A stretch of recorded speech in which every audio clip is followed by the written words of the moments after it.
இணை வைக்கிறவங்க கூட சேர்ந்து வாழணுமா அப்படின்னு அல்லாஹ் வந்து குர்ஆன்ல பல இடத்துல உறவை சந்தித்து வாழக்கூடாதுன்னு சொல்லியிருக்கான். சரி, இதுக்கு சரியான கருத்து. அடுத்து அந்த சகோதரி என்ன கேட்கறாங்கன்னு கேட்டா, கல்யாணம் பண்ணி கொடுத்துடுறாங்க. புருஷன் அல்லாஹ்வுக்கு இணை கற்பிக்கிற ஆள மாறிடுறாரு இருக்கிறார். அவரோட சேர்ந்து வாழலாமா? அவங்களுடைய கேள்வி என்ன? இரண்டாவது கேள்வி இது முக்கியமான விஷயமா இருக்கலாம், ஒரு பரிசீலனைக்கு எடுத்துக்கிறோம். சரியா? ஒரு கேள்விங்கிற விட்டுலாம் செலவு கொடுத்துடலாமா? கொடுத்துடலாம். சரி, நிறைய பேர் இது சந்திக்கிற தௌஹீத் எழுச்சி வந்த பிறகு நிறைய பேர் சந்திக்கிற ஒரு பிரச்சனையா இருக்கிறது, இணை கற்பிக்கிற ஒரு கணவனோடு வாழலாமா சொல்லி. அப்ப அல்லாஹ் குர்ஆன்ல என்ன சொல்றான்னு கேட்டா, தெளிவா அல்லாஹ் சொல்றான். எப்படி சொல்றான்?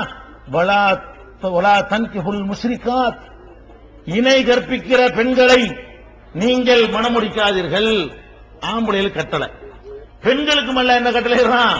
பெண்களே நீங்கள் இணை கற்பிக்கிற ஆண்களை மணமுடிக்காதீர்கள். வலவு அஜபத்துஹுன்ன, அவர்கள் எவ்வளவு கவர்ச்சியாக உங்களை கவர்ந்தாலும் சரி, அவங்களுடைய அழகு உங்களை ஈர்த்தாலும் சரி, பண்ணாதீங்க நல்லா சொல்லி காட்டலாம். வேற வேற தப்புகள் செஞ்சா ஓகே, அல்லாஹ்வுக்கு இணை கற்பிக்கிற அவளியாவே நான் ஒரு ஆண்டவரே அப்படின்னு கேட்கக்கூடியவராக இருப்பாரையானால் அல்லாஹ் சொல்லுகிற சட்ட பிரகாரம் அந்த வாழ்க்கை வந்து வாழத்தான் கூடாது. அல்லாஹ் என்ன செய்யறான்?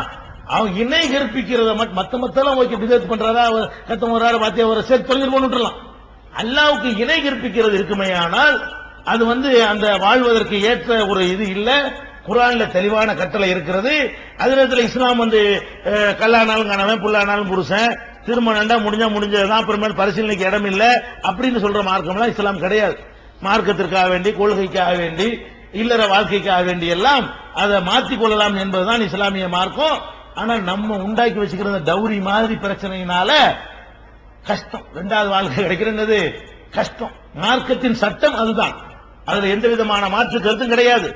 ஆனால் இணை கற்பிக்கிற ஆளை கட்டினவங்க எல்லாம் நாளைக்கு விட்டு வந்து என்ற கட்டக்கூடாது. அப்புறம் புருஷனை போய் தேடி தாங்கன்னா நாயக போய் தேடுறது, அதுக்காக சில யதார்த்தமான வாழ்க்கைக்கும் வழிகாட்டுற மார்க்கம் தானே இஸ்லாம்ங்கிறது. இப்ப இன்னைக்கு நம்ம உண்டாக்கி இருக்கிற சமூக அமைப்புல கன்னி பெண்ணை கரையேற்றுறதுக்கே 10 லட்சம் 20 லட்சம் கையில வச்சுக்கிற வேண்டி இருக்குது. இன்னொருத்தரோட வாழ்ந்த ஒரு பெண்ணை கட்டிக்கிறதா இருந்தால் அதுக்கு மேல கொடுத்தா கூட கிடைக்குமாங்கிற அளவுக்கு நிலைமை மோசமாக இருக்கிறது. இந்த நிலையில இஸ்லாம் என்ன பண்ணுதுன்னு கேட்டா, அந்த பெண்களுடைய அந்த நிர்பந்த நிலையில் நம்ம இன்னைக்கு இவனோட வாழக்கூடாது, ஆனாலும் வேணாம் என்று சொல்லிவிட்டால் வேற ஒரு வாழ்க்கை கிடைக்காது. கிடைக்கலன்னா நம்ம கஷ்டப்படுவோம், நம்ம தப்பு தவறு நடந்துடக்கூடாது என்கிற நிர்பந்தத்திற்கு நீங்கள் தள்ளப்பட்டு விட்டால் நிர்பந்தமான நிலையில் செய்கிற தவறை அல்லாஹ் மன்னிக்கிறவனா இருக்கணும். மார்க்க சட்டப்படி கூடாது. மார்க்க சட்டப்படி ஒரு செத்து போன ஆடு கிடக்கு திங்க கூடாது. ஒரு செத்து போன ஆடு கிடக்கு திங்கலாமா? அறுத்து தான் திங்கணும். செத்து போன ஆட்டையும் செத்து போன கோழியும் திங்க கூடாது.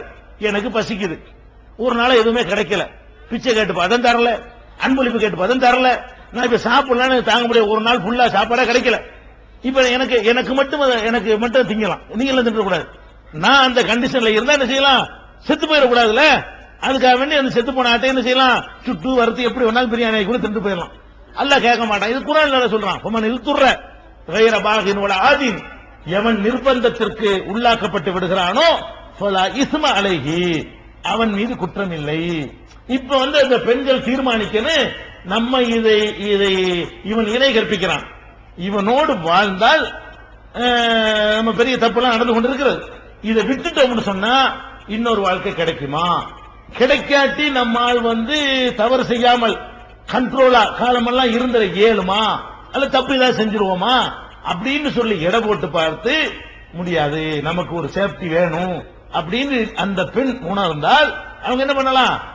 அது வந்து தவறாக இருந்தாலும் அது மன்னிக்கப்படுகிற தவறு. நான் நிர்பந்தத்தில் இருந்துட்டேன், அல்லாஹ் மன்னிச்சுக்கிறோம். அல்லது உங்களுக்கு தெளிவா ஒருத்தன் என்ன செய்யறான், நீ ஏமா அவனோட இருக்கிற இணை கற்பிக்கிற ஆளோட நான் உன்னை கல்யாணம் பண்ணிக்கிறேன், நல்ல ஒரு பிரகாசமா தெரியுதா? போல நான் எனக்கு இப்படி இருக்க வேண்டியதான், ஏகத்துவத்தில் இருக்கிற மாப்பிள்ளையை தேடிட்டு